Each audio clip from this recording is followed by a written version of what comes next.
2014년 9월 18일 현대차 주가는 장중에 어떤 한 소식이 전해지면서 그대로 폭락했습니다. 이날 결국 9.17% 급락으로 마감했습니다. 주식 투자를 하시는 분들은 아시겠지만 현대차 같은 초대형주가 하루에 10% 가까이 변동을 보인다는 건 정말로 보기 드문 일이죠. 이에 더해 기아차도 마이너스 7.8%, 현대모비스도 8% 가까이 급락을 했습니다.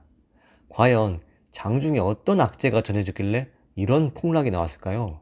바로 삼성동 한국전력 부지를 10조 5,500억 원이라는 천문학적 금액에 낙찰받았다는 소식이 바로 그 주인공이었습니다. 이 소식이 왜 현대차 주가에 이렇게까지 큰 악재로 작용했는지 이때 당시의 배경 설명을 간략히 드리면, 한국전력이 전라남도 나주로 본사를 옮기면서 기존의 삼성동 본사 부지를 공매로 매각하게 되었습니다. 잠깐 이 한전부지 입지를 살펴보면요, 8만 제곱미터, 땅 면적도 엄청나지만 그 입지 또한 상당히 좋다는 걸 한눈에 알 수 있죠. 강남 업무지구의 동측에 위치하고요, 맞은편에 코엑스가 있죠. 그리고 2호선 삼성역과 9호선 봉은사역 더블 역세권인데, 부지가 워낙 커서 이렇게 초역세권이 돼버리죠. 이때 당시의 평가로는 서울 강남의 마지막 금싸라기 땅이다 라고 했습니다. 경매 또는 공매를 진행하면은 해당 부동산의 가치가 얼마인지 감정평가를 받게 되는데요, 저희 감정평가 업계에서 이 삼성동 한전부지의 가치를 3조 3천억으로 평가했었습니다. 말이 3조 3천억이지 정말 엄청난 금액이죠. 결국 입찰을 할 수 있는 곳은 재벌 그룹들로 좁혀졌고요. 그 중에서 삼성그룹과 현대차그룹이 적극적 자세를 보이면서 양자 대결로 압축이 되었습니다. 특히 현대차그룹 정몽구 회장은 어떤 일이 있더라도 반드시 이 땅을 확보해라 라고 할 정도로 정말 적극적인 자세를 보였는데요.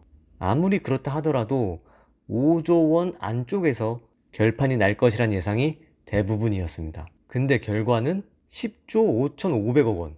지금도 온비드 사이트에 가시면 그 결과를 조회해 볼 수 있는데요, 여기다가 이렇게 삼성동 167번지를 검색해 보면 나오죠.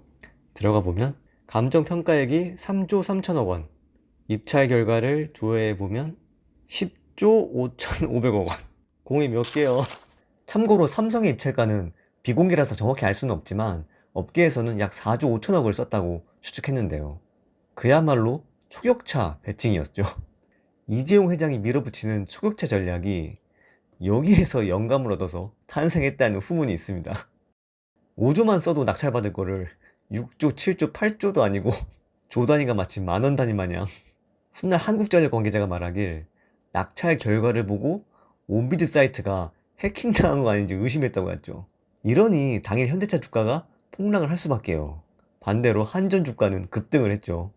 그럼 과연 현대차 그룹이 바보라서 이런 베팅을 했을까요? 한전 부지를 확보하기 위한 TF팀이 꾸려졌을 테고, 내부는 물론 외부에 내놓으라 하는 전문가 및 정부 출신 인사들까지 총동원해서 꾸려진 TF팀이 몇 달간 머리를 맞대고 고민한 결과였을 텐데요. 그만큼 이 땅의 미래 가치를 높게 평가한 거죠.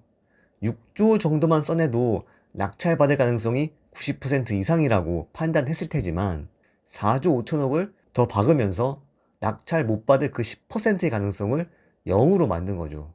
그리고 이 4조 5천억이 미래를 내다볼 때는 결코 아까운 금액이 아니라고 결론을 내렸을 거고요. 정부 또는 서울시에서 이 일대를 어떤 방향으로 개발을 할 거고, 그 가운데서 이 부지가 향후 어떤 가치를 갖게 될 것인지 명확히 알고 있었을 겁니다. 그게 바로 국제교류 복합지구라는 개발 방향입니다. 간단하게 이게 어떤 의미인지 설명드리면, 우리나라는 수출 국가죠. 즉 외국과의 비즈니스가 필수라는 겁니다. 소규모 개방 경제인 한국이 발전하기 위해서는, 아니 먹고 살기 위해서는 외국과의 교류와 외국으로의 수출 계약이 국가적으로 1순위 목표가 된다는 거죠. 서울 안에 그러한 국제 교류를 위한 거점을 여기다가 만든다는 거고, 당연히 이 거점이 한국에서 제일 중요하게 취급받을 수밖에 없을 거라는 겁니다. 국제교류 복합지구는 3개의 큰 개발로 이루어지는데요. 첫째가 현대차 부지 GBC고요. 둘째가 잠실 마이스 개발, 마지막으로 GBC와 잠실 마이스를 배후에서 지원할 광역복합환승센터가 그것입니다.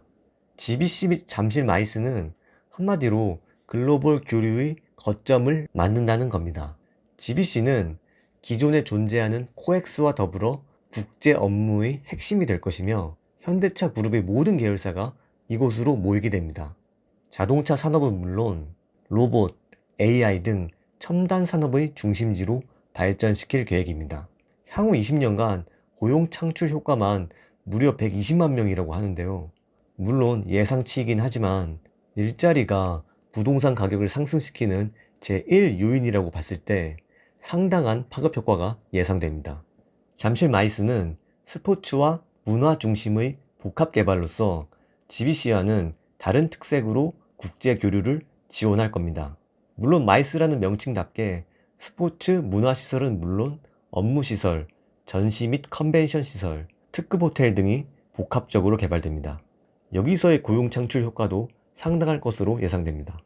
광역복합환승센터는 국제 교류를 뒷받침할 수 있는 서울 최고의 교통 요충지를 만든다는 건데요. 영동대로를 지하화해서 그 위에는 이미지처럼 공원 형식으로 조성해서 GBC 및 코엑스와 함께 서울의 랜드마크로 만들 예정입니다.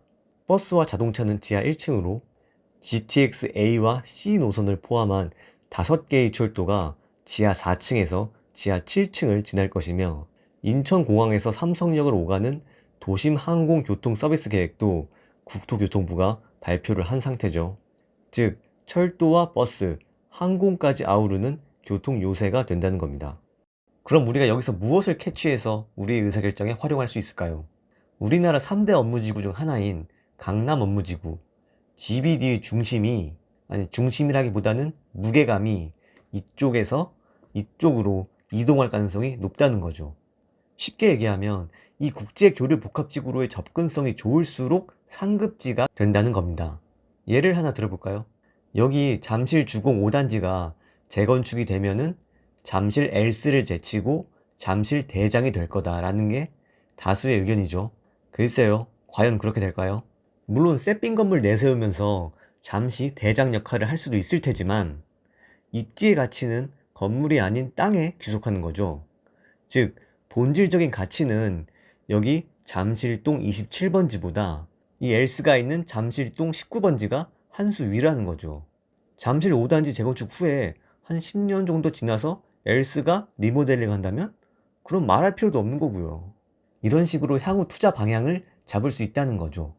국제교류 복합지구 개발에 따른 서울 강남 입지의 위상 변화는 서울 부동산 시장의 큰 흐름 중 하나입니다. 그 흐름을 거스르지 말고 순응하는 투자를 할 필요가 있습니다. 이번 영상이 여러분의 의사결정에 도움이 되길 바랍니다. 이만 영상을 마치겠습니다. 감사합니다.